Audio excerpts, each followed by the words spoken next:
big look-alike. He goes just past me, but as I say, just check your programme. Chance to see whether you prefer them with or without helmets as they come by you. But a tremendous lineup of solo riders here this afternoon. A chance to speak to 2 or 3 of them in the pits. They said yes, it's quick, it's a traditional grass track. There's a lot of grip out there. There are a few humps and bumps, but we can ride that. That's what true grass track riders have said, so we look forward to a good afternoon's racing.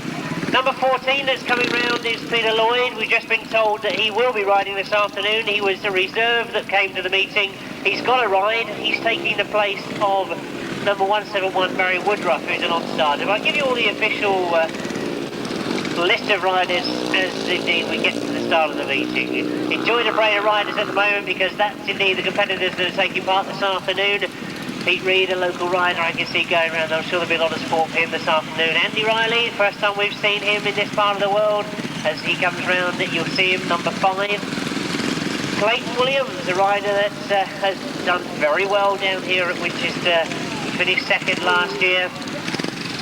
Oh, what a story I can tell you about Clayton Williams. Out in Munich, he blew 2 engines up in the week.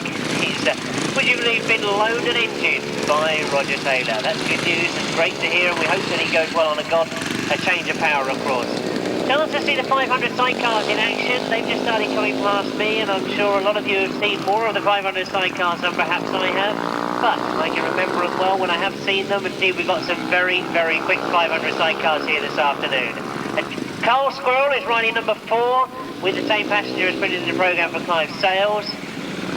And 1 or 2 other little changes I'll tell you about in a few moments. But again, pick the numbers up as they come round. There is a tremendous lineup. Kevin Laird, of course, a very quick 500 rider. Alan Peck, very quick indeed. Mark Goodwin, Brian Canning, Mike Reed, Brian Palmer, and of course Wayne Boys. We know perhaps a little bit more about the 1000cc sidecars. Well, an equally good lineup for those this afternoon. They've now started coming past me, the very colourful Russell Engel. Yuri's giving me a wave, and what's the Marshal doing on the back? I know, I'm going to get in trouble again, aren't I? Everybody was saying him I shouldn't have mentioned about Pat's earlier. That's why he was still at the start gate at Salisbury. But sorry, Pat, if you're going round on a sidecar outfit, that means you still haven't got 100% fit yet. Well, the rest of the sidecars starting to go past him, but I'm sure there's a lot of cars shy on us because I think there's not as many sidecars out there as indeed there are in the entry list. Although I have been reminded very quickly that there are quite a few non-starters in the sidecar class. Finskin gives it a wave as he goes by, one of the last riders to emerge from the pits. And a flying Richard Mussen. Still not signed to any speedway team that he's made me aware of, but watch the press with interest. Well, that's the parade of riders. As I say, I think there is going to be just one little bit of late practice. Don't quite know who that's going to be. Chance for me then to go through the list of riders that you have in your programme.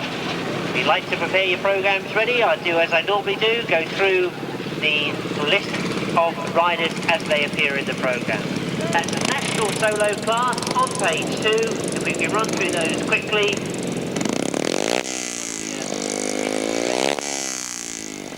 Then, as we go down, number 31, Colin White is a non-starter. Long Eaton Speedway rider, he's a non-starter this afternoon. Down to number 122, that's Gary Lloyd. He also, we've been informed, is a non-starter. Non-starter? John indeed asked us if he can go out there at Marshall. Number 40, Andy Bray and Dave Pope. They're non-starters this afternoon, still not got the machinery back together. Number 52, Terry Phillips. He's a non-starter, we've been informed, as indeed is number 79, Arthur Dibben.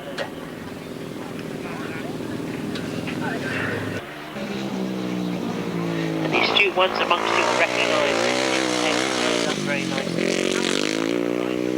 Yes, they got married about 6 weeks ago. That is the Lynn that used to be Lynn Walker.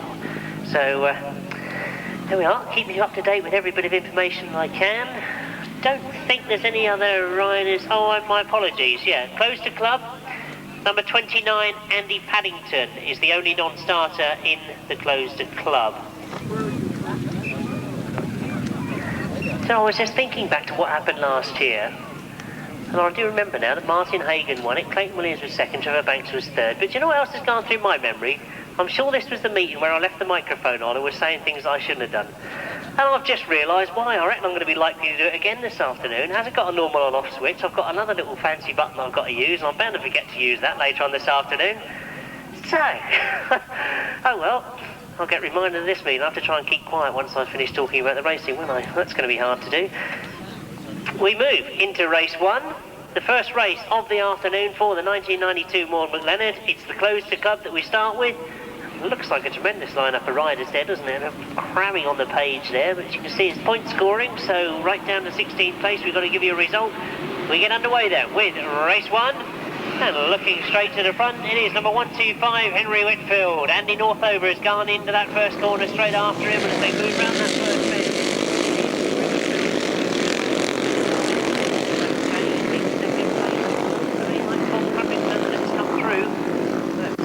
that one as they come round by us. He's now starting to push for first place, as you can see around that pit bend. Rolling seems to have worked. It looks a fabulous circuit out there now because Henry Whitfield goes past us. Well, I thought it was Bob Cunnington, but it is indeed Bruce Richards that's moved now into third place. He was the one that had just got through to run the match second place. Now dropped back into that third. Still there with Henry Whitfield as he goes round that top bend by the pit entrance there for the second time. Andy Northover, no answer to him at the moment as he holds second place. Bruce Richards losing a little bit of ground on those front two. Jason Baker is up in fourth place. They start to get a little bit spread out. Jason Baker now starts to play up Bruce Richards. So watch your eyes on that third place as Jason Baker starts to close up on the back wheel on Bruce Richards. They move into the pit bench for the third time. It's the last lap flag for Henry Whitfield as he comes past us in the very distinctive leathers that he's decided to buy for himself this season. A change, as I mentioned, in third place. You can see that Jason Baker has now moved through. I've been talking about a change of leathers. I didn't realise that was quite well. So there's been a change once again for that third place. That's Henry Whitfield to get away. The action seems to be back in that third spot. Bruce Richards determined to take over and make sure he's third to the finishing line. But it's going to be a first place for Henry Whitfield. Andy Northover takes second, Jason Baker takes third, and Mike Wells takes fourth place.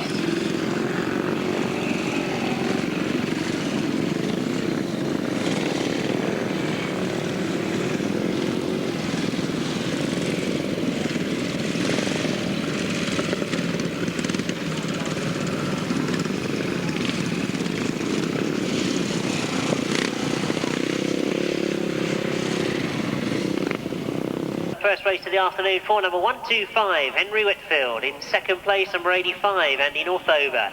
Third place, number 25 is Jason Baker. Fourth place, number 153, Mike Wells. In fifth place, number 130. Sixth place, 241. Seventh place, 43. Eighth place, number 1. Ninth place, 229. 10th place, number 11. 11th place, number 42. 12th place, number 190. No other finishers. The winning time, 150.16.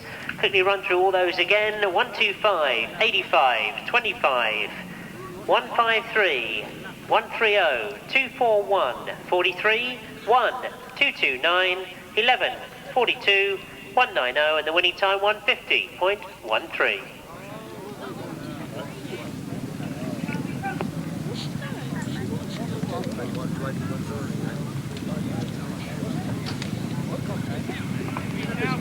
Well, as we move into race 2 of the afternoon, it's heat 1 of the 500cc sidecar, and already we've got the riders coming to the line.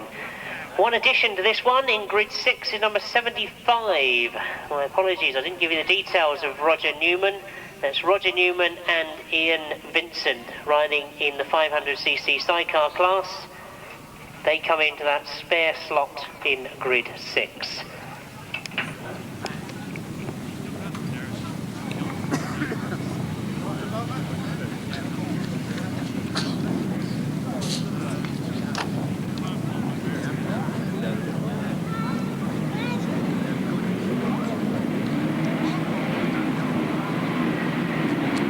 Race 2 then of the afternoon as we get underway with Heat 1 of the 500cc sidecar event. And don't they look impressive as they come off that start line? As you go into that first corner, and look to me like Kevin Laird had got a good start, but he's back in second place at the moment. Dave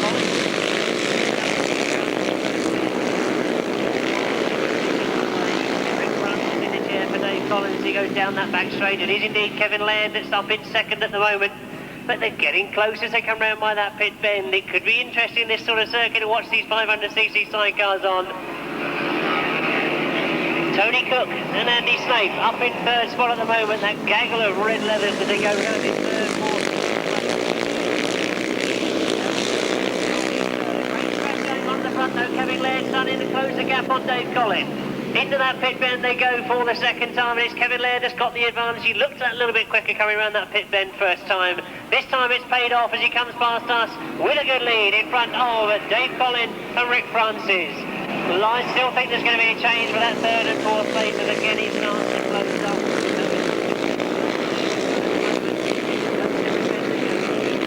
Kevin Laird now really starting to open it up though as he goes into that pit bend, some 4 or 5 bike lengths away from second place, our original leaders, Dave Collins. But as we look to see, Alan Pitthouse look over his shoulder to see where that challenge might be coming from.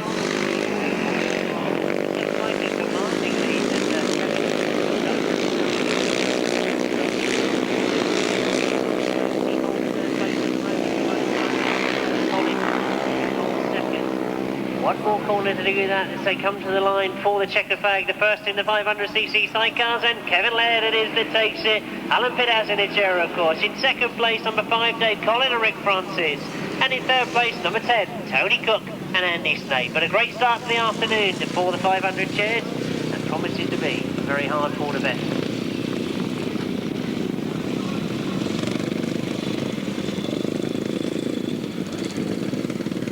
Car event, of course, was race 2 in your programme.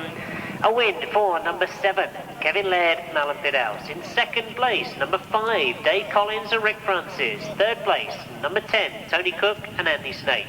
Fourth place, number 20, Alan Peck and Simon Metzen. Fifth place, number 2. Sixth place, number 75. And seventh place, number 9. The winning time, 1:49.98. Those numbers again, this was race 2 in your programme, 7, 5, 10, 20, 2, 75 and 9. The winning time, 1:49.98.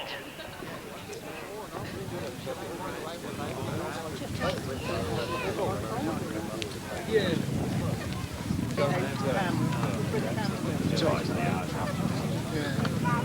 Oh, you got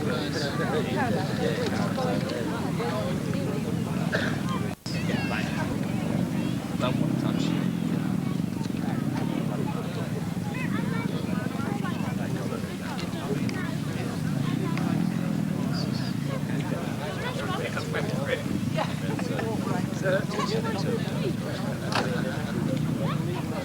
Not really. So where's we come up with it? Yeah, come down as far as back there, as far as Winchester, then take it to out through the start.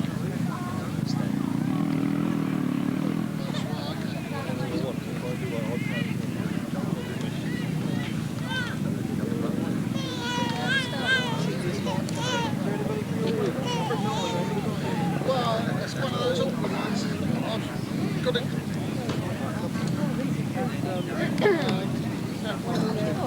I've got to get up to the motorway, come back. You know, not being silly. It's one of those. Well, as we get the results sorted out for the first of the national sidecars, then we move to Heat 2, Race 3 in your programme, and we see the rest of the lineup of the 500cc class. Well, they've all been sitting in the pit gate watching Kevin Laird ride superbly well in that first one. Well, there's an awful lot of smoke coming from one of those outfits on that start line.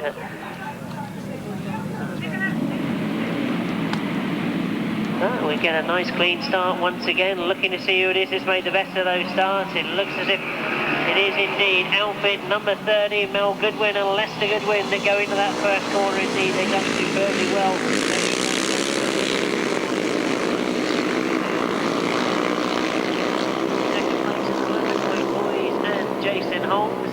Those two seem to have got away from the rest of the field. A good group of riders back in that 3rd, 4th and 5th place at the moment. But no taking it away from Mel Goodwin and Lester Goodwin at the moment. Wayne Boys and Jason Holmes.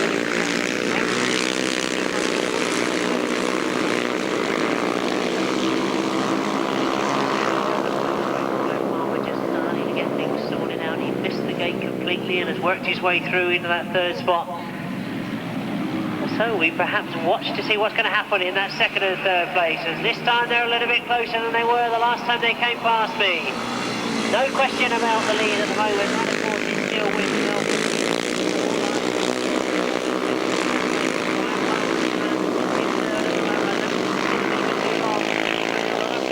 on Wayne Boys in 2nd.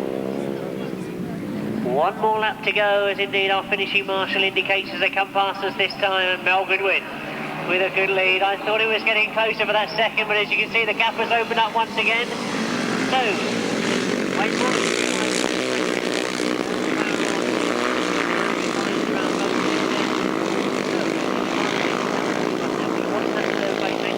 Brian Palmer rolls it off going into the bend. He's looking for a fast exit. Tries to hold it tight, he's been forced to go wide, tries to hook back through on the inside. And a challenge for the lead, and it is going to be close to the front. What a deal, I don't quite know what happened too. Mel Goodwin, as I was watching Brian Palmer at the time. Mel Goodwin indeed slowed completely coming off that last bend. And that was very, very close to the line.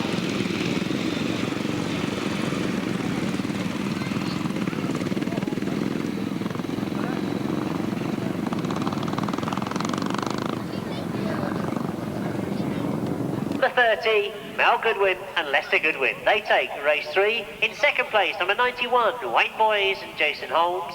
In 3rd place, number 71, Brian Palmer and Craig Herbert. 4th place, number 21, Norman Haynes and Bob Reed. 5th place, number 57. 6th place, number 47. The winning time, 1:53.41. Those numbers again, race 3 in your programme, still with the national sidecars. 30, 91. 71, 21, 57 and 47. The winning time 1:53.41.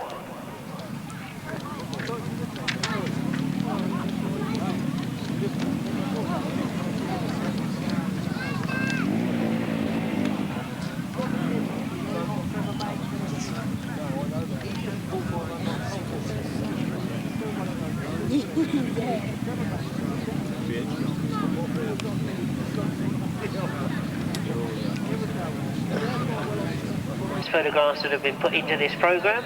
As we go by, we look to race 4. It's heat 1 of the national solo event, and a tremendous lineup of top running national solos we've got here this afternoon, some of which you'll see in this race because we've got Trevor Banks and Andy Riley out there. But as we get underway going to that first bend, it looks like Clayton Williams has made a good start. Rob Camden is right up there in the front.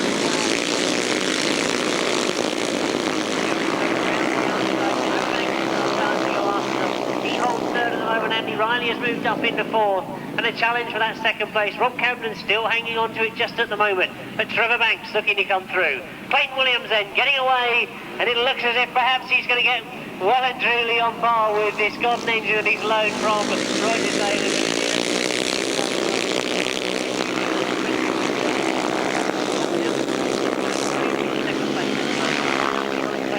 Trevor Banks no answer to him at the moment. Andy Riley still there in 4th place as they come past us for the 2nd time. Clayton Williams then, Rob Camden, Trevor Banks, Andy Riley trying to close up on them in the excellent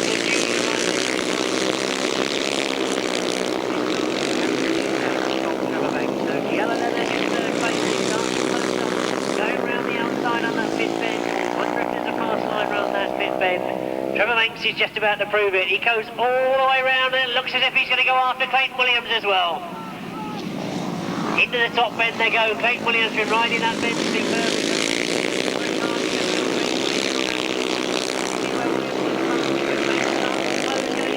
Will he go for that outside line once again? Watch those two as they come around that fifth bend almost together. Banks is trying to go to the inside. He must be seeing Clayton Williams go wide. Looks for that inside gap, and it's going to be close to the line, but Clayton hangs on to it.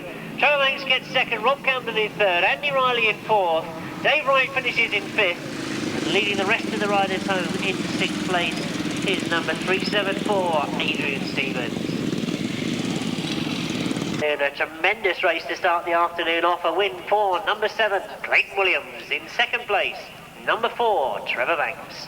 3rd place, number 41, and of course is Rob Camden. 4th place, number 5, Andy Riley. 5th place, number 38, Dave Wright. And 6th place, number 374.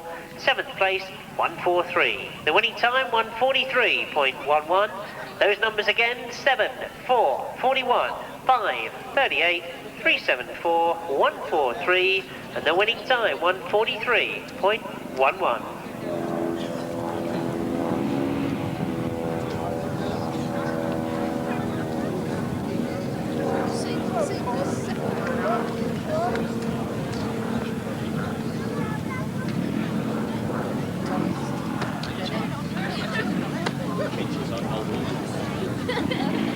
Oh, he wallows too much, doesn't he?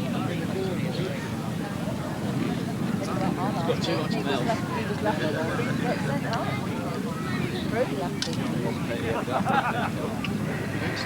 So race 4 then, a great start to the afternoon in the national solo event. Remember, these legs are for point scoring into those big finals at the end of the day. 3 legs to score points on. Some of the riders think that 3 legs is a little bit harsh, but there we are. It's fit in with the race programme this afternoon.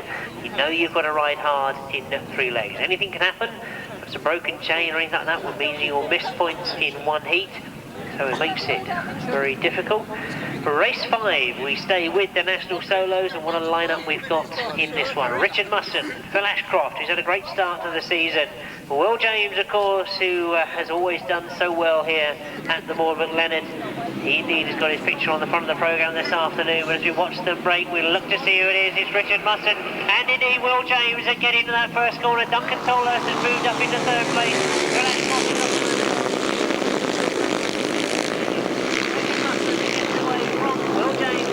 place. The gaps have started opening up in 2nd and 3rd place, but as we look to see the riders close on that pit bend, there's some very quick riders still in that group 4, 3rd, 4th and 5th place. Peter Lloyd it is that's up into 3rd. Phil Ashcroft in 4th at the moment. Pete Reed trying to move his way through.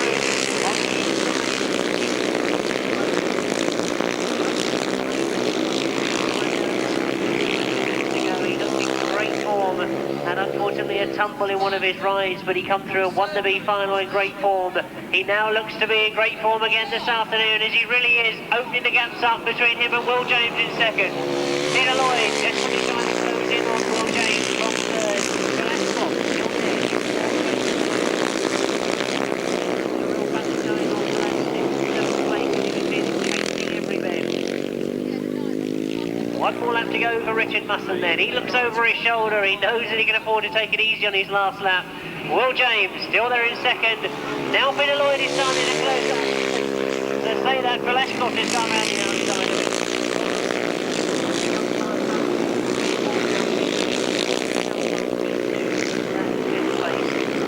Looks comfortable with it now. He's lost Vince Kinchin's challenge, but as we look to see the checkered flag go, Richard Mussen it is that takes it. It's going to be close for this 2nd place. Will James just from Phil Ashcroft. Peter Lloyd takes 4th. Pete Reed in 5th. Jason Jennett comes through for 6th place.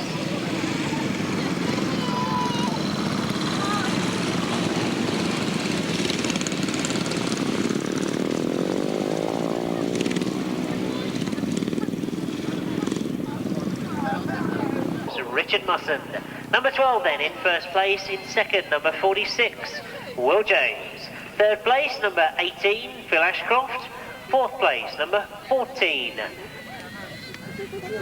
Peter Lloyd. Of course, he came in as reserve. 5th place, number 71. 6th place, number 165. 7th place, 758.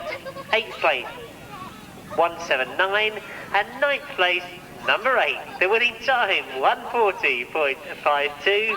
Those numbers again, 12, 46, 18, 14, 71, 165, 758, 179, 8. And the winning time, 140.52.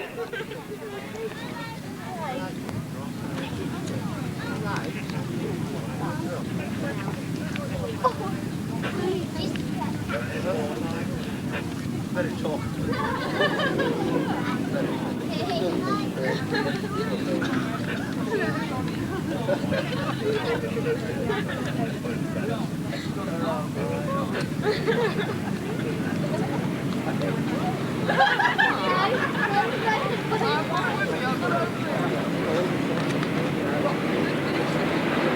We stay with the national solo in race 6 and look through that lineup. Who are you going to go for this time? Stuart Williams, Paul Hurry. Well, we watch to see them break as they come past us for the first time. Mike Courage has gone to the front. Paul Mitchell is right up there with them. We look to see them go round that first bend.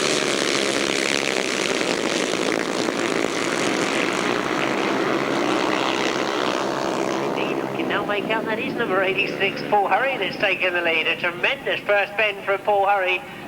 And look at the gap he's got on the rest of the field already. Paul Hurry then goes past us, leading from Paul Mitchell in second. Stuart Williams has moved up into third.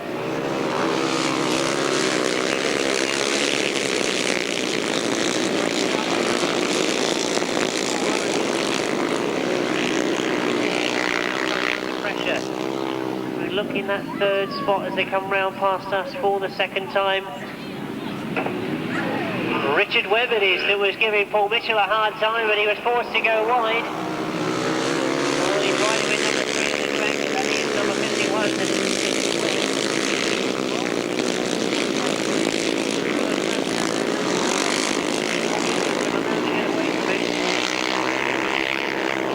Watching what's been going on further down the field, you can see that Paul Hurry was leading comfortably, but Stuart Williams has begun to close on him. He's got one more lap to go. Great ride in it from Stuart Williams. The circuit as the race develops.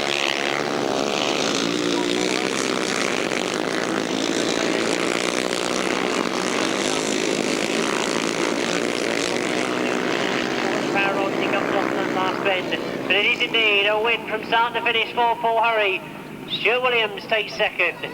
Oh, it's going to be close for this third place. It looks to me just on the line, as if Richard Webb hung on to it, but it indeed was Darren Matthews that got very close. So again, a lot of the Speedway riders, Darren Matthews of course with Exeter Juniors.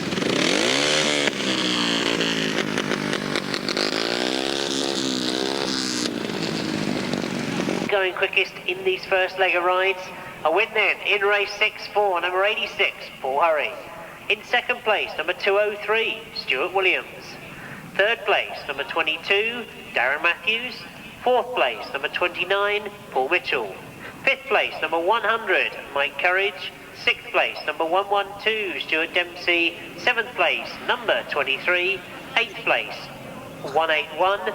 Ninth, 193. And the winning time, 141.98. Race 6 it was. We're still with a national solo. Those numbers again quickly. 86, 203, 22, 29, 100, 112, 23, 181, 193, and the winning time, 141.98.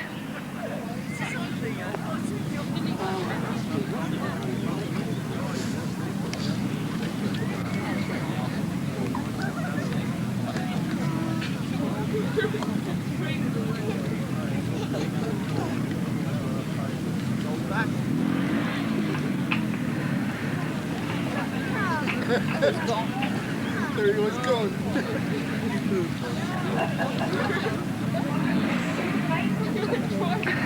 So as we move into the last of the first leg of national solos, we've seen a lot of flying solos here this afternoon already. But look at the lineup for race 7 as they come past me for the first time. It's Exeter's Paul Fry that breaks going into that first bend.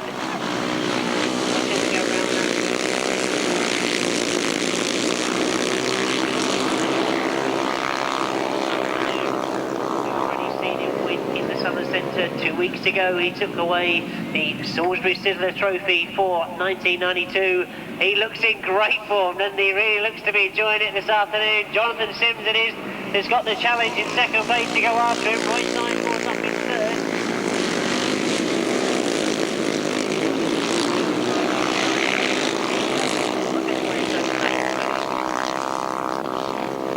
He rides his Speedway with Exeter.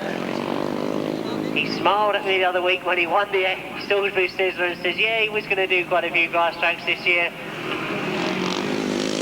Let's be closing up in third place now as I'm keeping my eyes on Paul Fry.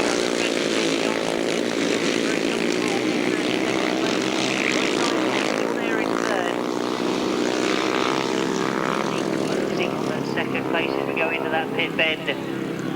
Lost that flag has gone for Paul Fry. Well, Roy's tyres were indeed not just closing, going through on the inside. Well,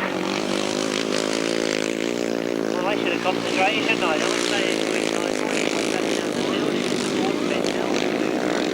Well, I'm quite used to that.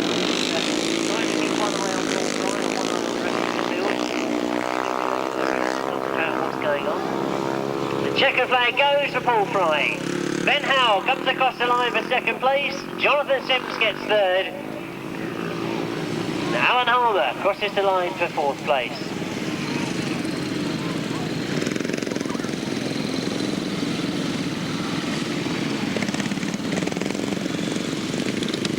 Who's in that near? Well, fancy a rider having to come all the way back from the pits.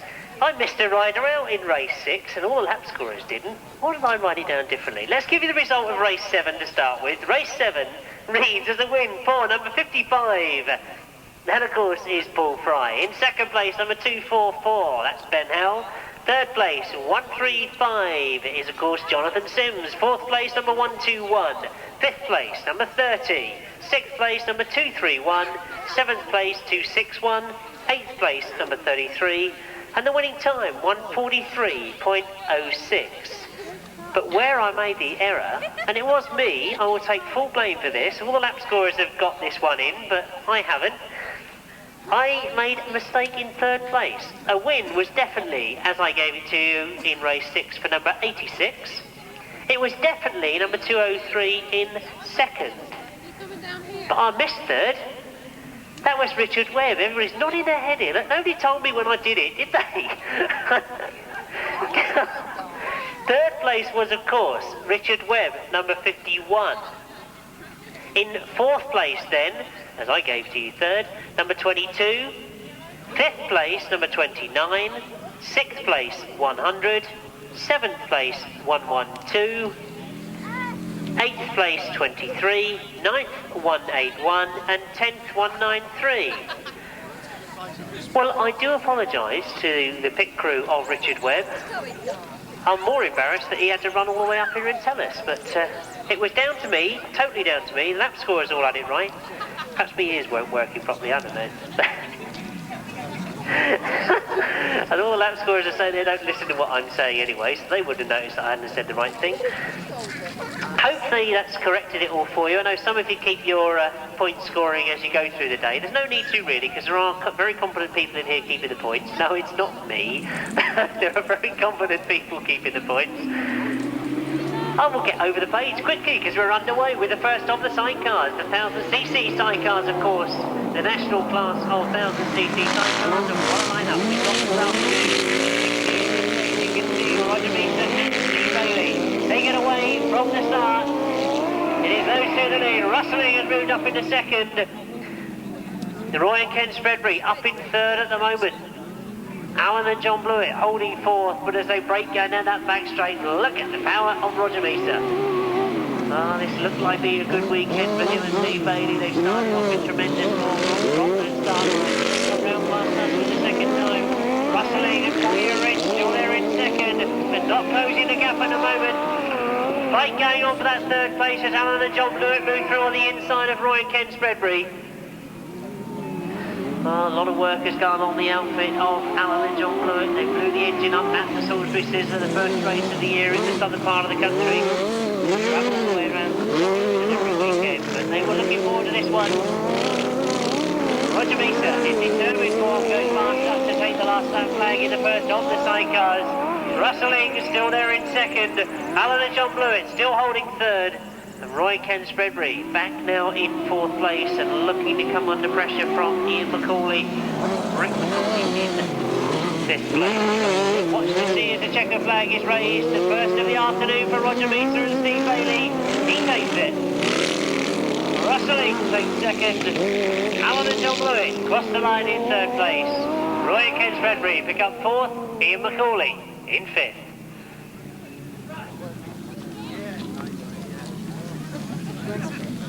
And Steve Bailey. It's 51 that goes in first place. In second, number 6, Rustling and Paul Urich. Third place, Alan and John Blewett, number 3. Fourth place, number 43, Roy and Ken Spreadbury. Fifth place, number 50, Ian McCauley and Rick McCauley. And no sixth finisher, the winning time 1:35.53. 1:35.53, 51, 6, 3, 43 and 50.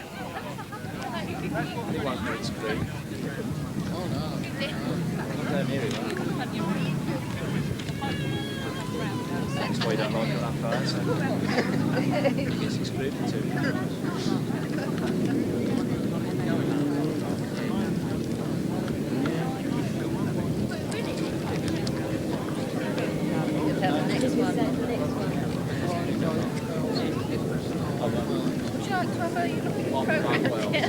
No, it's all right.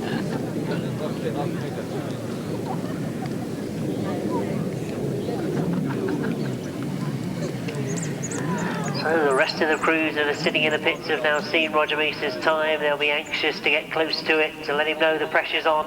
As we look to race 9, we've got Ken Lane and Mark Edwards coming to the line. Martin Baker and Shane Cam in grid 2. John Halsley and Chris Skipper, grid 3. No Terry Phillips, of course, but I believe there is, yes, Pete Dyer and Tony Bemister in grid 5. And going well at the Salisbury Sizzler, number 71, Mark Wells and Kevin Jarvis. They're on new machinery this year, so we'll be looking to see how they go. Ken Lane, of course, on that developed outfit where he's worked alongside Mike Guilford and, of course, Mike Wasp Motorcycles to get that outfit absolutely right. It looked very, very quick in practice. Flag goes in the air for race 9. Away we go then. We're looking to see who's made a good start. Well, that looks to me like Pete Dyer has made the best of the starts as they go down that back straight. Mark Wells is up there as well, but Ken Lane has moved through into second. Really with the power on, closing the gap on Pete Dyer. As they go past us, it's starting to get very close. John Halsey, it's up into third now. He's moved in front of Mark Wells. So lots of changes as we go around that first bend, but Martin Baker, all sorts of problems at the back of the field. We're looking for him to close up, but watch the front. As you can see, Ken Lane is starting to close on Pete Dyer. Into that top bend for the second time. Pete Dyer goes a little bit wide. I'm sure that's going to help Ken Lane through. And Ken Lane indeed does go through on the inside. Pete Dyer left a massive gap there for Ken Lane to go through. John Halsey must have seen what had happened as well. He's in third at the moment, so he'll be looking to capitalise on any of those gaps if Pete Dyer leaves them again. But there's no stopping Ken Lane and Mark Edwards now as they start to get away from second place.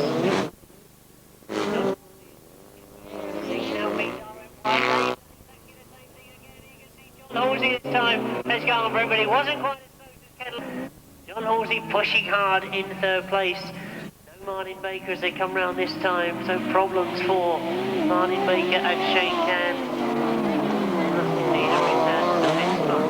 Watch the gap closing now on that second place again. And John Halsey pushing hard on the inside, forcing Pete Dyer to go wide. The checker flag goes for Ken Lane, and John Halsey takes a well-earned second place. Pete Dyer gets third. Mark Wells finishes in fourth. But a win nevertheless for Ken Lane and Mark Edwards. It's number 7 that goes in first place. In second, number 13, John Halsey and Chris Skipper. Third place, number 58, Pete Dyer and Tony Bemister. Fourth place, number 71, Mark Wells and Kevin Jarvis. The winning time, 1:36.38. Those numbers again, 7, 13, 58 and 71, 1:36.38. Well, he was going right up at Tunbridge, wasn't he? Well, he was the only one that knew how to ride it. Yeah. Up at Tunbridge. The only one that got the hang of it at all.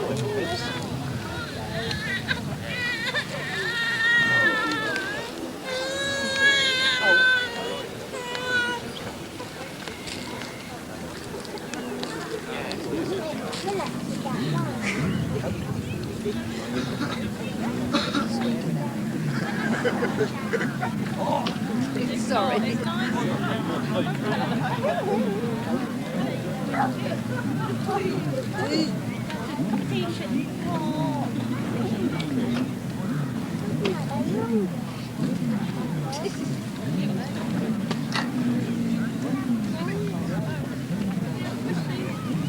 move on to race 10. Already the riders are out there on the start line. One non-starter we know of, Arthur Dibben, number 79. As far as we know, indeed, Paul Nelson, number 18. So 2 non-starters, 4 only in this one, but 4 very competent sidecar crews. This will, I'm sure, promise to be a very interesting one. Ivor Matthews has made a great start. Halfway along that first straight, he indeed has got the lead, but only just from Richard Piggott in second. One of the taking gaps on that first corner, I'm sure Richard Piggott is going to find it, but he doesn't. Ivor Matthews rides a brilliant first bend. Robbie Wilson moves through a gap that Richard Piggott left. That's always the problem when you're looking to get either on the inside or the outside of the front runner. You allow that third place man to make the best of the gaps that you're going to leave. Well, Rob Wilson and Vince Jones had a great ride down at Tunbridge last week. They seem to be the only crew that can make the best of the wet weather. Very confident against the Ivor Matthews and Mike Dowd. They lead race 10 as they go past us for the second time. An interesting conversation with Ivor Matthews, and he finished down at Tunbridge last week. I said, well, you made 2 rides that I wouldn't want to talk about. 1 brilliant ride. He said, yep, the 1 was the only one I got it right. So he's a very interesting rider to talk to. He knows exactly what he's going to do when he's out on the grass. 1 more lap to go this time. He's coming round. Rob Wilson is starting to get that bit closer. Well, Richard Piggott has lost 3 or 4 lengths bike as they go down that pit bend for the last time. 1 more corner to complete as they go down that back straight. We've got a checker flag waiting for them this time as they come round. We've seen Roger Measor take a win. Win. It's going to be close to the flag on this one. Ivor Matthews holds it tight. Rob Wilson goes wide, but it's Ivor Matthews and Mike Dowd to take it. Rob Wilson gets second. Richard Piggott gets third. And Phil Pittman crossing the line in 4th place. 0.06. 15, 24, 92, 90. That winning time 1:36.06.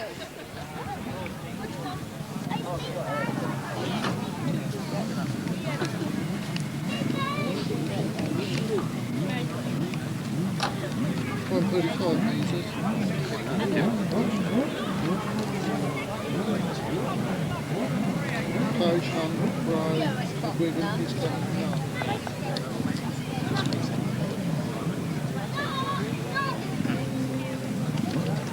Nancy flips his leg.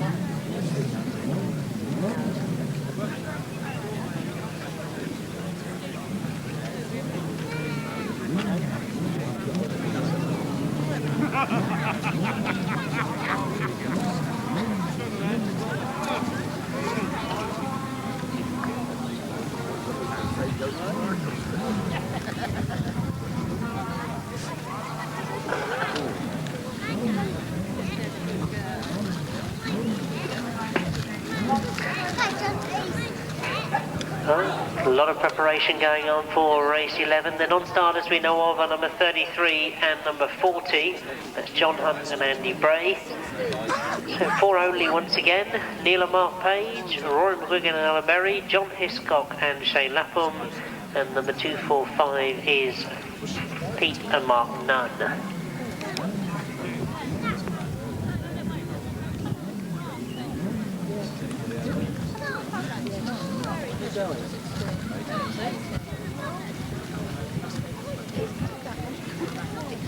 Where's Cecil? What we wanted if that's where you have gone. And I thought when he said Martin and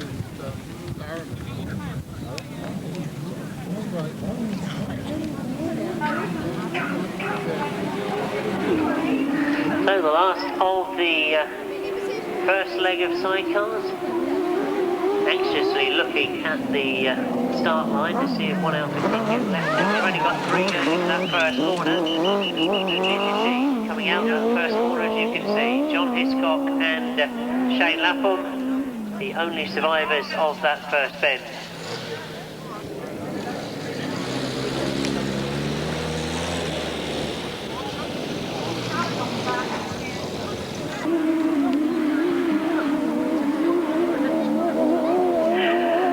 indeed, we've got a rerun of race 11. And as you can see, we've got two outfits going, but chance to see the new... I don't know what to call it actually. The new gear, I suppose you'd call it, wouldn't you? The new setup of John Hiscock.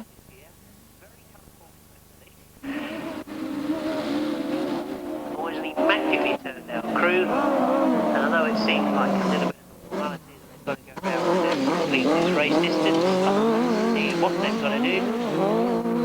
So chance for them to get used to the circuit, you to have a quick look at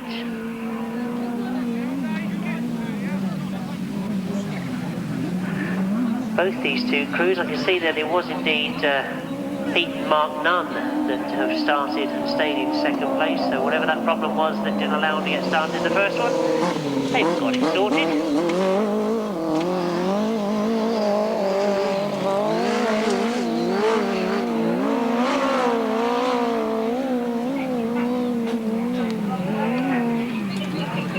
I knew I'd get a comment sooner or later. They just volunteered me to lap score this one. And the comment came flying back that I'm sure he'd get that wrong as well. But you never know. John Hiscock and Shane Lapp might be this late in the lead. There's a checkered flag looming, so we try and get this right as they come by. I haven't lap scored it all the way around, but I'm sure that John Hiscock did 4 laps. So I'm going to put him in first place. See, they even corrected me on that. 3 3/4 laps, not quite 4. But 2:45 goes in second place. It's infectious. There's no time. The timekeeper forgot to press the start button. Happily move over the page to the solo event, the Close to Club solo event.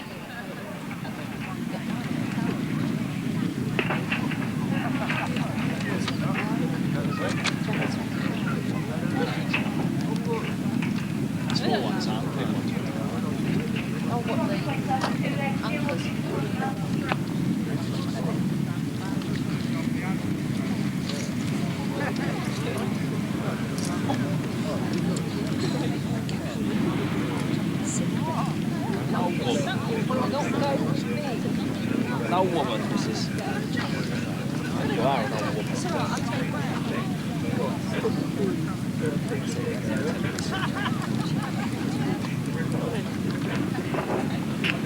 So back with the Close to Club solos. If you look down that list of riders, Henry Whitfield was the man that won first time out. Andy Northover got second to him. Jason Baker come through for third place. Another rider that we will quickly look for is Bruce Richards, but where's Henry Whitfield? Mark Wells has made a brilliant start. Martin Phillips has moved up there in front as well. Bruce Richards moves through.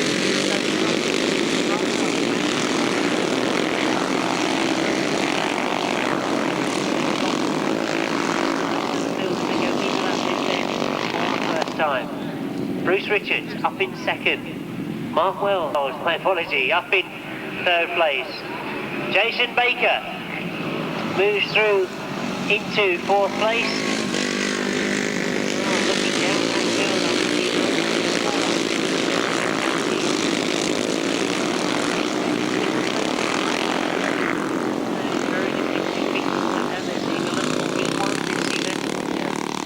this heat, I should say, first time out. But Martin Phillips looks a bit uncatchable at the moment. Bruce Richards is still in second. Starting to get a little bit of a fight second.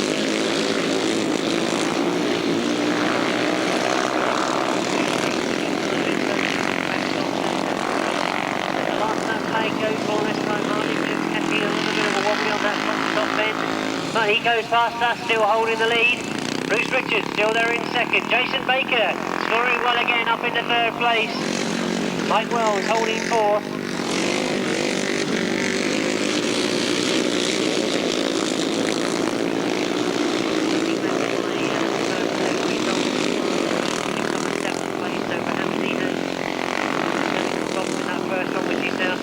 He takes a good win in the second ride for the club riders this afternoon. Bruce Richards gets second.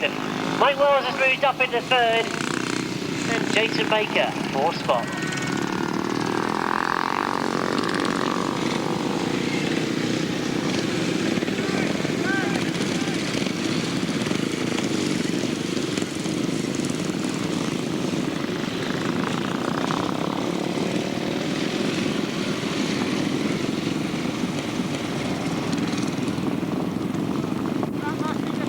Club riders, another win. I was going to say I was expecting another win, but it was of course a win for number 43, Martin Phillips. In second place, number 4, Bruce Richards. Third place, number 153, Mike Wells. Fourth place, number 25. Fifth place, number 85. Sixth place, number 125. Seventh place, number 11. Eighth place, number 241. Ninth place, 130. 10th place, 42, 11th place, 285, and the winning time, 152.29. Those numbers again, 43, 4, 153, 25, 85, 125, 11, 241, 130, 42, and 285. The winning time, 152.29. Now that's the second ride for the club solo riders, and I'm sure that makes the point scoring a little bit chaotic in that class. Oh, on my rough calculations I thought they'd be a bit close, but I've just been told by the point scorer that means that there's 4 riders on equal 27 points at the moment. Well, that's going to make life interesting as they go into that third heat. But as we turn our attentions to the 500 sidecars, their second time out this afternoon, and look what happens in that race 13. Kevin Laird had a win first time out. Mel Goodwin had a win first time out. Those two come together already. We see them in race 13. None of our second place finishers, they both go in race 14, so that in itself will be interesting. But we've also got in race 13 the 2 third place finishers first time out, Tony Cook and Brian Palmer. So 4 very confident outfits along with the rest of that lineup. Promises to be an interesting race, race 13.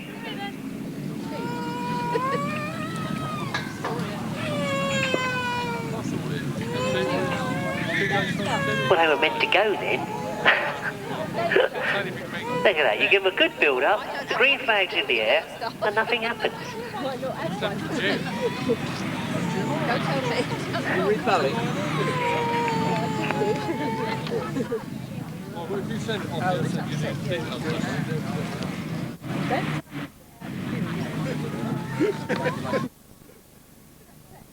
No. Do you know what I just thought of? This is what happens when Pat gets on the start gate. He went to the trouble of coming to tell me he wasn't going to be a marshal inside the field this afternoon. He was going to be on the start gate. We'll have to get him fit very quickly, I think, get him back out in the middle. Oh, I've just been handed those points from the Club Riders event. And indeed, confirmation, 4 riders sitting on 27 points, 1 rider also on 26 points. So very, very close in that competition at the moment. Jason Baker, Andy Northover, Henry Whitfield and Mike Wells all leading that class. So that'll be a bit keen to see what happens in their third ride.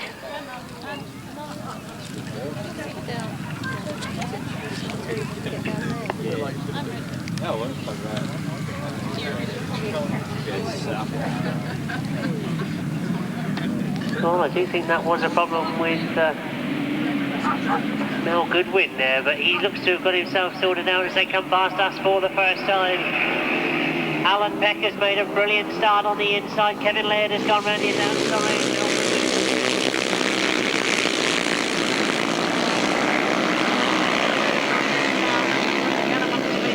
With those two that won the first time out. Kevin Laird was one of them. He's in second place at the moment. Mel Goodwin was the other. He won first time out and he's in third at the moment. But Alan Peck looks to be in great form this time. He and Simon Metson lead from Kevin Laird in second place and Alan Peck out.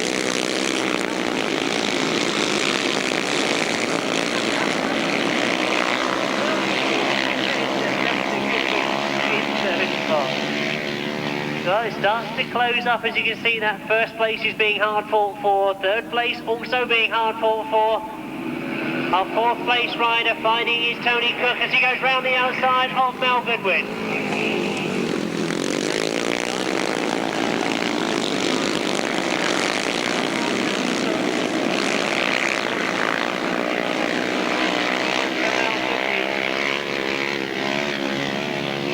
Look to that front, you can see it's getting very, very close as Kevin Laird forces his way through on the inside.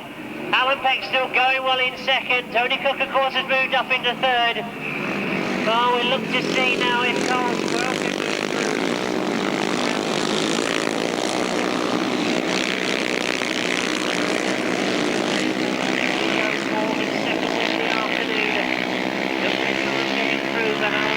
Riding a brilliant ride. There goes the checkered failure, that's what's important. Kevin Laird and Alan Pithouse taken. Alan Peck gets second, Tony Cook gets third.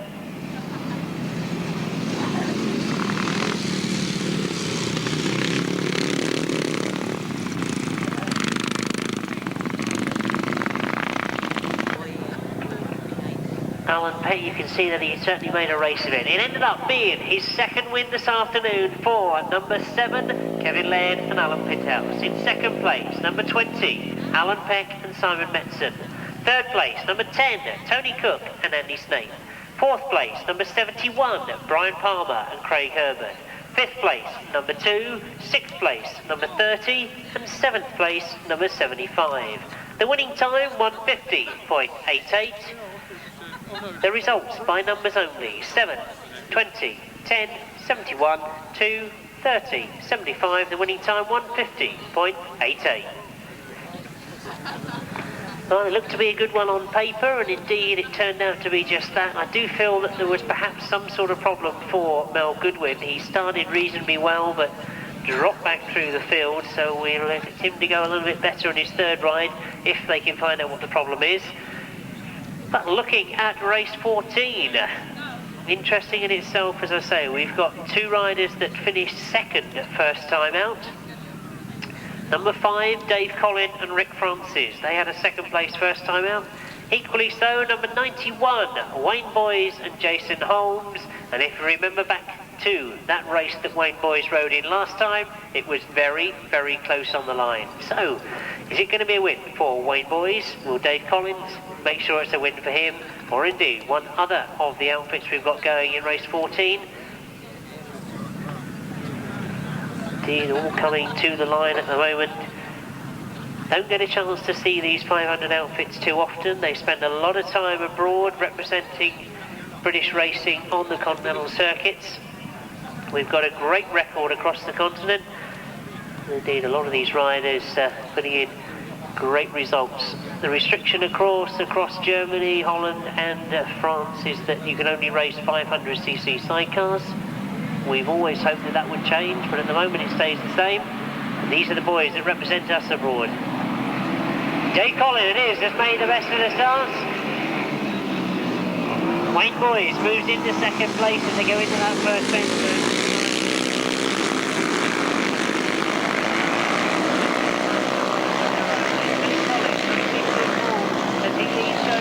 Back straight into that pit corner for the first time. Wayne Boys starting to close on that pit corner as he indeed himself comes under pressure from in third place Mark Studderfield and Nick Harbour.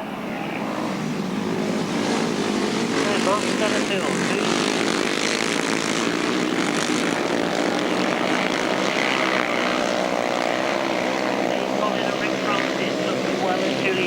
but if you remember back to that first ride, Wayne Boys had a very comfortable ride and then came through very quickly towards the end of the race.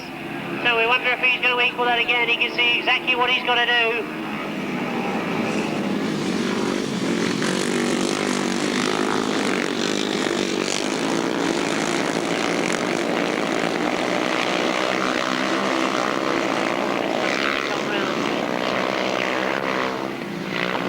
Close to club event that the points were getting interesting. I think this is going to make the points very, very interesting indeed in the 500 sidecar event.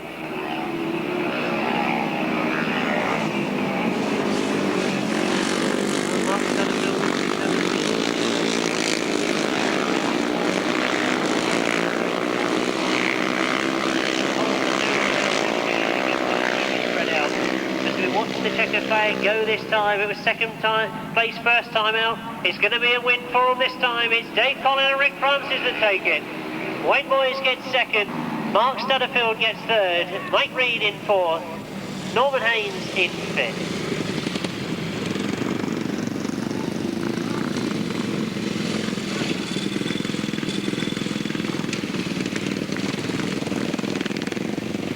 Francis in second place, number 91, Wayne Boys and Jason Holmes. Third place, number 9, Mark Stutterfield and Nick Harbour. Fourth place, number 57, Mike Reed and Andy Robertson. Fifth place, number 21, Norman Haynes and Rob Reed. And sixth place, number 47. The winning time, 1:52.60, 5:91, 9:57, 21:47. The winning time, 1:52.60.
Race 15 we move on to, and we're back with the national solos. Of course, it is a lineup of the top class lineup we have here this afternoon.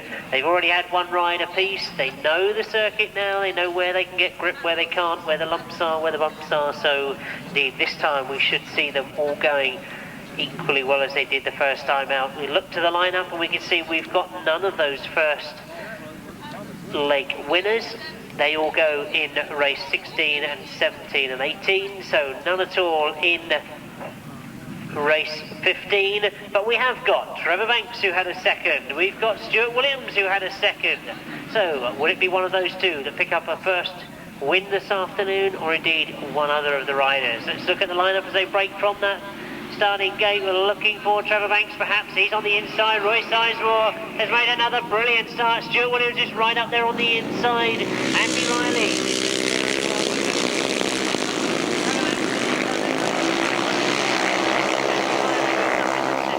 Roy Sizemore is still up there, but Stuart Williams is round the outside of him as he goes into third place. Oh, Trevor Banks has got away from this field. I'm sure he's been looking at the programme, feeling confident about this one. But Andy Riley could spoil it for him as he starts to close.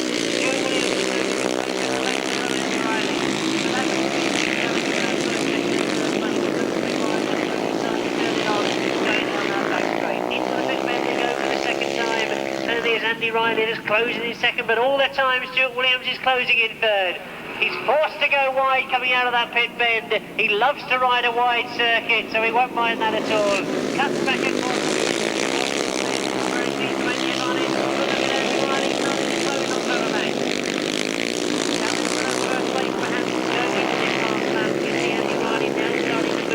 This is where Andy Riley looks good. He gets a very tight line coming out of that pit bend. Trevor Banks knows he's there. He looks over his shoulder, and again Andy Riley has closed right up going into that top bend. Down the back straight they go, and Trevor Banks now knows he's there. He knows there's no room for error, but this is where the county's going to come. I think it's like a mountain fitness. Andy Riley has held a brilliant side line. Again he goes to that side line, but Trevor Banks makes sure. Banks takes it. Andy Riley gets second. Stuart Williams comes through for third. Winding up then back to the rest of the field, but it's Roy Sizemore that takes fourth, Duncan Tolhurst fifth. And Characteristics comes across the line for 6th place.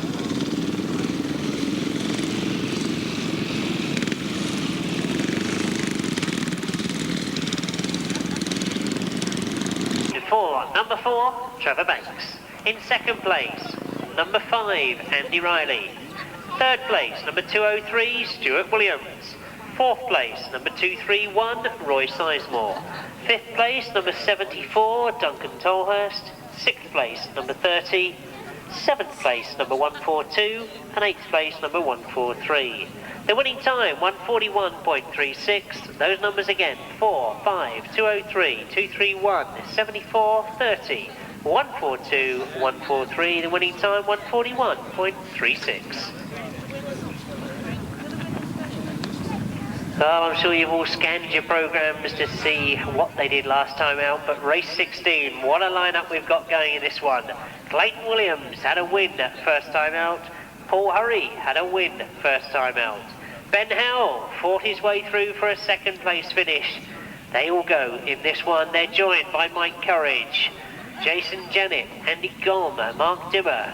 No Colin White, of course. We think that's due to a speedway fixture. And Vince Kinchin had problems first time out, so he'll be determined to get good points this time.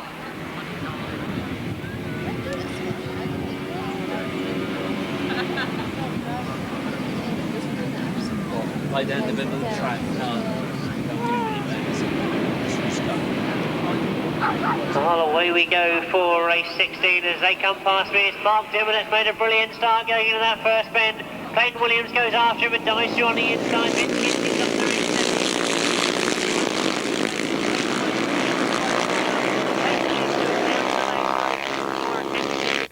Paul Hurry as we look down through that field. They come round for the first time. Clayton Williams and Easton definitely leads. Vince Kinchin's up there in 2nd, looking for this gaggle of riders. Paul Hurry in the middle. So this one's going to be interesting because he's got Jason Jennett in front of him. He's running in front of him.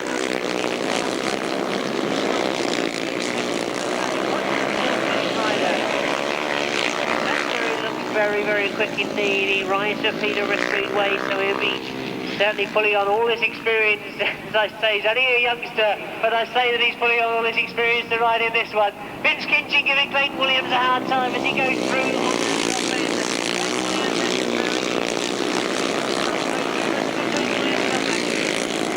Going through on the inside of it. He's wide on that bit bend. Clayton Williams prefers to ride a wider line, and Vince Kinchin must know that. He takes the last lap flag in the lead. Paul Hurry now has got through on the inside of Jason Jennett. A great ride this to Paul Hurry to come through. That far side, it's still Vince Kinchin has got the lead from Clayton Williams. Into the pit there we go for the last time. Clayton Williams looking to need to be slowing, so I wonder if there's problems with that forward machinery. Vince Kinchin gets the win. Clayton Williams takes 2nd, a great ride from Paul Hurry in 3rd, Jason Jennett takes 4th, Ben Howell comes through for 5th place.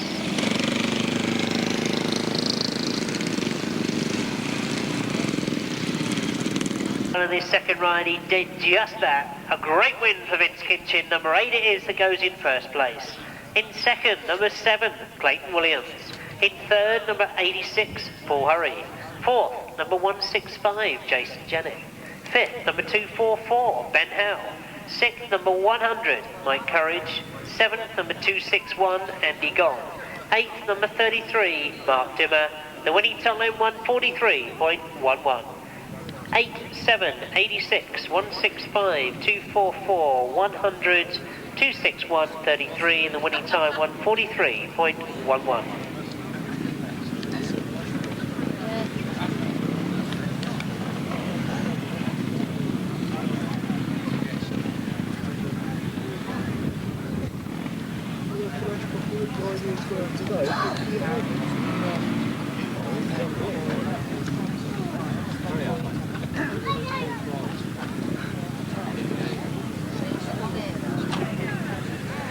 So, 2 of the riders that went out in race 16 have had a win first time out. That means we've got nobody on a maximum so far.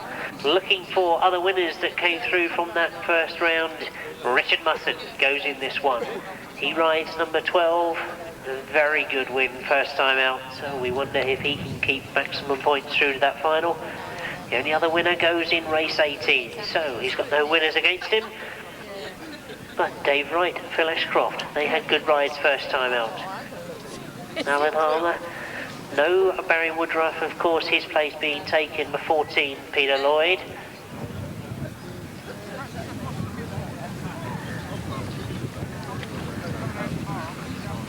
And of course, Richard Webb. Mustn't forget Richard Webb, shall I? As I did, giving the result out of his first ride. Oh, yeah.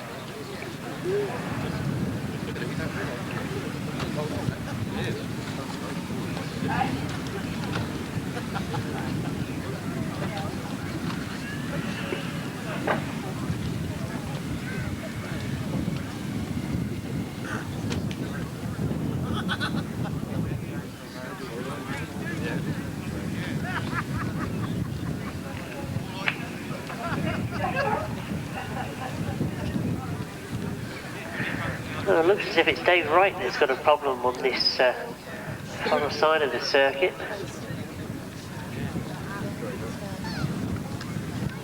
Exeter Junior Speedway rider, of course, Dave Wright. I can't work out whether they're working on the primary chain. They seem to be working around that position, or whether they've got problems with an oil feeder. But,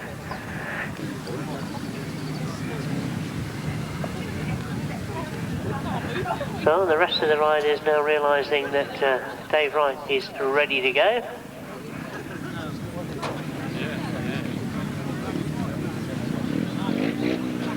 Richard Mussen, one of the other riders that was hanging back, waiting for Dave Wright to get sorted out. He now comes into line. One more place required to be filled, that's of Dave Wright, so the starter's quite happy. Away we go then with race 17 in your programme. Promises to be a flying one. Phil Ashcroft gets away in front as we go into that first bend. Peter Lloyd has gone up there on the outside, going into that first bend. So it's Phil Ashcroft.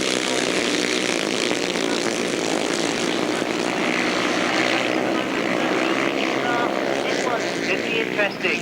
Simon Giddings is up there in 4th place at the moment, but it's Phil Ashcroft who's had a great start to the season. He missed a lot of meetings last year through injury, but we're pleased to see him going so well at the moment. Peter Lloyd under pressure from Richard Mussen already in that 2nd place. And as I say that, you can see Richard Mussen.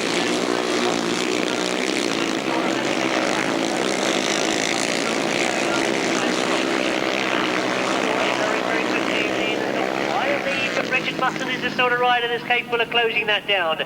This could be interesting to watch as they get towards the end. Pete Reed still there in 3rd, Richard Mussen. Still holding 4th place at the moment.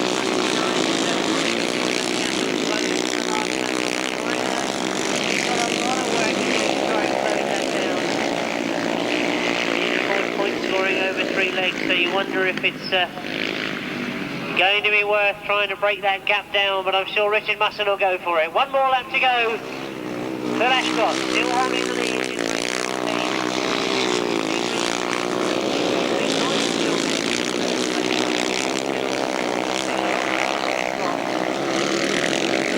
Second place around this time again. We're going to see our first leg winner back in 2nd place. Phil Ashcroft takes this one.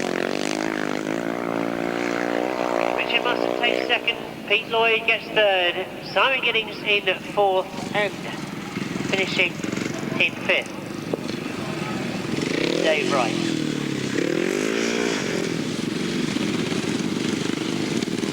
His first win this afternoon, Phil Ashcroft in 2nd place, number 12, Richard Mussen. 3rd place, number 14, Peter Lloyd. 4th place, number 179, Simon Giddings. 5th place, number 38, Dave Wright. 6th place, number 112, Stuart Dempsey. 7th place, number 374, and 8th place, number 121. The winning time, 141.74, 18, 12, 14, 179, 38, 112, 374, and 121. The winning time, 141.74. Well, we carried 4 heat winners through into the 2nd leg. We've seen 3 of them go out and not one of them retain a maximum. As we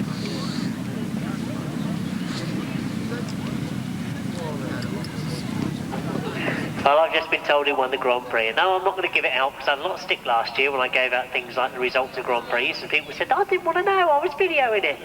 So if anybody wants to know, yes, we've been told the result, but if I will do the polite thing and not give it out over the loudspeaker, because if you videoed it, it's worth watching, that's all I will say. Couldn't resist it, had to give that away, didn't I?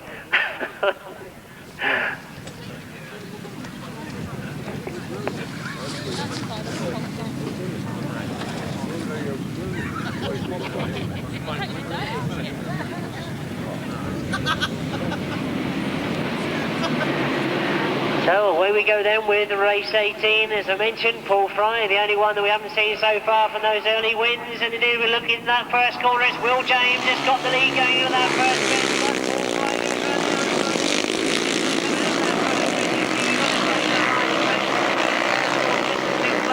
But already to the front is Paul Fry.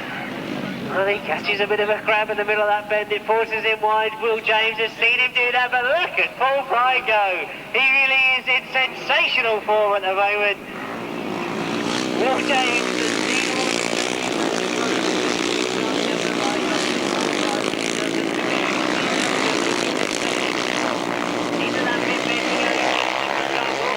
closing up rapidly this time though. It's going to be a fight all the way between these two as Will James gets closer to him. Oh, sensational stuff from these two. Again, Will James goes through on the inside.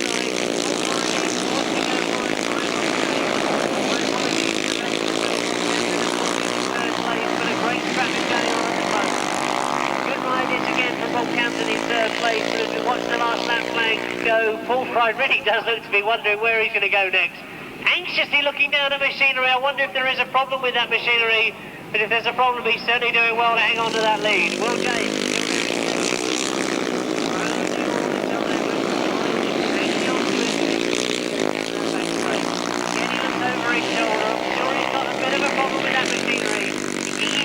That last bend. Will James is getting very, very close. And Fry it is that crosses the line. Well, I've now realised what the problem is. If you look at Paul Fry when he comes round by, you'll realise that he's got no right-handed footrest. What a sensational ride from that excellent speedway rider. Those of you on the far side of the circuit, I'm sure will notice it as he comes by you.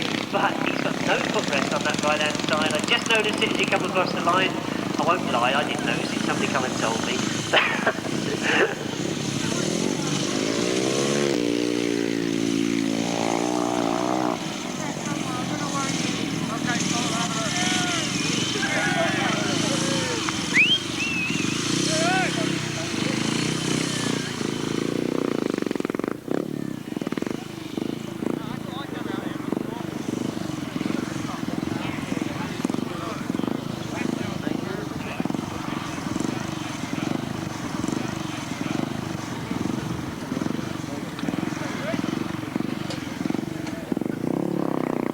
Fourth, Paul Fry, number 55. In second, number 46, Will James. In third, number 41, Rob Camden. Fourth, number 758, Mark Chesil. Fifth, number 135, Jonathan Sims. Sixth, number 22, Darren Matthews. Seventh, 23, 8th, 193, and the winning time, 1:44.70. 55, my apologies, for 55, 46, 41, 758, 135, 22, 23, 193, 1:44.70 the time.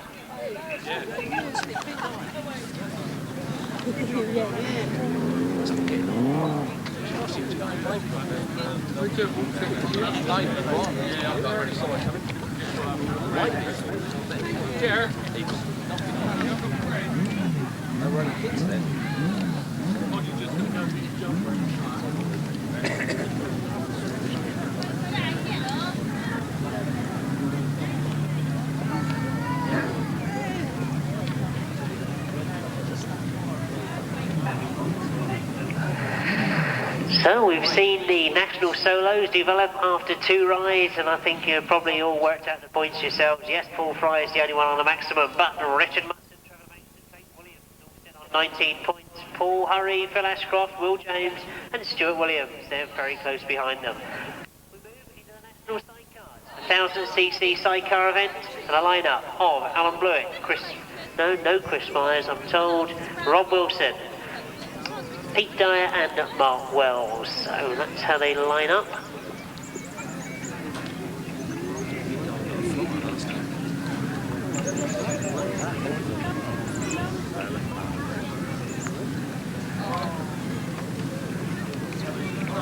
Oh, already the sidecars have got themselves sorted on that start line, but one rider not in line by the look of it. Well, again, it's Mark Wells that appears to have a problem. Obviously, Kevin Jarvis down on his knees by the side of the bike. No, he's not praying to it. He is actually trying to do something to it.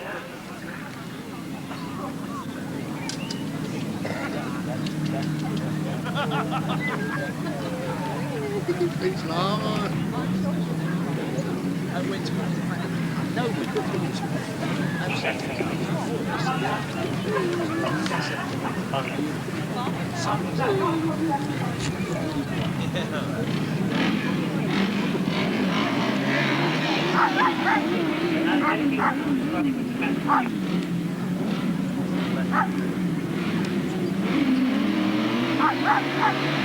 So away we go then with the first of the sidecar rides in this second point scoring ride, and it's Pete Dyer again. It goes around the outside of him. That's a long way round, but Rob Wilson has done it successfully. Rob Wilson and Vince Jones then go into the lead going into that pit bend. Mark Wells is up in third spot. Alan and John Blewett disappointingly back in fourth place at the moment, so still lots of problems for Alan and John Blewett. But look at Rob Wilson, he looked absolutely tremendous down at Tunbridge last week. He had a good ride first time out, he now looks well and truly in control second time out this afternoon. The challenge going for second place though, Pete Dyer again looks under pressure as Mark Wells starts to close it. Into that pit bend for the second time, and I've got to say that Pete Dyer again is leaving some enormous gaps. I'm sure that Mark Wells is going to capitalise on that again as he goes through. Down that back straight, you can't really afford to leave gaps that size because people might see Mark Wells is going to come through. So as you can see, that Pete Dyer has got problems on that far side. So Rob Wilson takes the last lap flag in front of us. Mark Wells takes second. Both of them anxiously looking down at machinery, and Alan and John Blewett are now up into third place. So unfortunately there's problems for Pete Dyer, but I'm anxiously watching both Mark Wells and Kevin Jarvis. They both keep looking down at machinery. They were working on it on the line, you remember, and indeed they are slowing down that back straight. Alan and John Blewett move through in the second then. As it is indeed a checkered flag for Rob Wilson and Vince Jones. Alan and John Blewett come through, I think, more by default in the second place. But Mark and Kevin Jarvis move through into third. It's number 24 that goes into first place. In second, number 3, Alan and John Blewett. In third, number 71, Mark Wells and Kevin Jarvis. The winning time, the fastest we've seen from the sidecars this afternoon, 1:34.34. 24, 3 and 71, 1:34.34.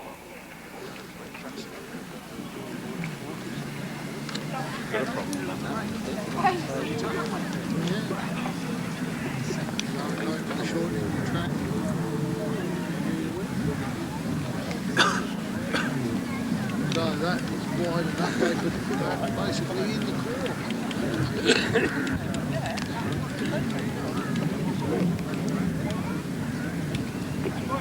Well, by my reckoning, we've only got 3 outfits going in this one, but a chance to see Rosling and Paul Urich again, and Ken Lane and Mark Edwards. Ken Lane, of course, had a win first time out. Rosling had a second place. The only other rider I think will be going in this one is Phil Pittman and Justin Westaway. They, of course, had a fourth. Indeed, that is how it lines up. Ken Lane made a very good start, but it looks as if he kicked across in front of Rosling. Russell very sensibly rolled it off, and now Ken can get away into the first bend. Russell's going to go after Ken Lane because Ken really does look to be in good form this afternoon. Well, they've done a lot of work during the closed season on both the frame, the rolling chassis and the engine as well. They've been doing a lot of work, particularly on the engine. They said it's in tip-top condition. We're all a bit worried now that sort of position. It looks almost to be too powerful for Ken, but he looks as if he's got a couple of sorted out now. He did tell me down at Tunbridge last week that he moved the sidecar wheel some 12 inches back. Originally, the outfit was designed very much on the chassis design of a Speedway outfit, so the front sidecar wheel was much farther forward. He's now decided to change it and move it back. Looks to have made a difference. The handling looks much better. Ken and Mark Edwards leading them in second on the second ride of the sidecar. The race 20 engine program for Rustling and Paul Urich. No answer to them at the moment as they come past us. A good ride this from Phil Pittman and Justin Westaway. They've tried everything they possibly could know to get round Rustling, but the experience of Rustling has stopped Phil Pittman from getting through. Russell just turning the power on a little bit more to make sure of that second place. As indeed it will be. The checkered flag this time as they come round. There goes the checkered flag for Ken Lane and Mark Edwards, their second of the afternoon. Rustling and Paul Urich get their second place of the afternoon. And Phil Pittman and Justin Westaway pick up third. Second place, number 6, Rustling and Paul Urich. In third place, number 90, Phil Pittman and Justin Westaway. 1:37.09 the time. 7, 6 and 90. 1:37.09.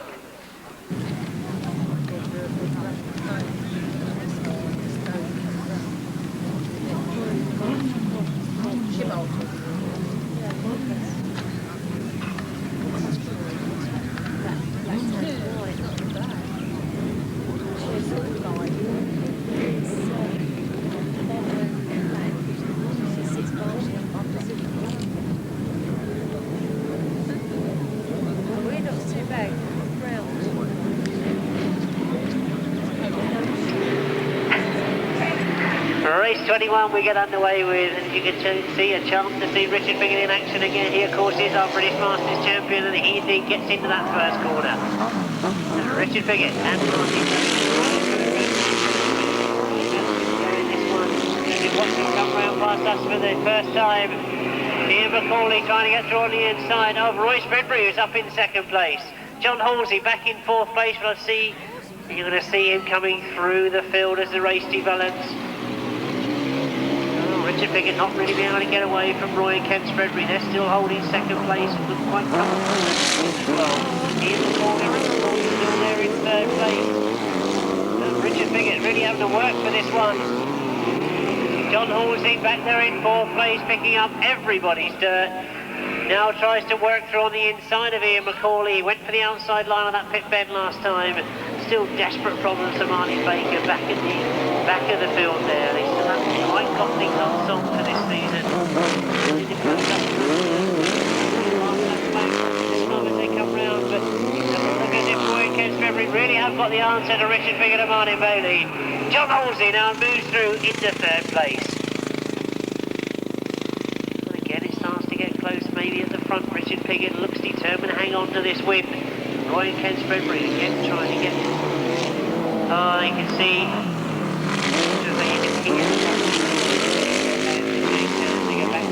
one last effort from Roy and Ken Spreadbury as they try and go wide coming out of that top end. Martin. Oh, Richard Piggott just gets it on the line from Roy and Ken Spreadbury. John Halsey hangs on to that third spot.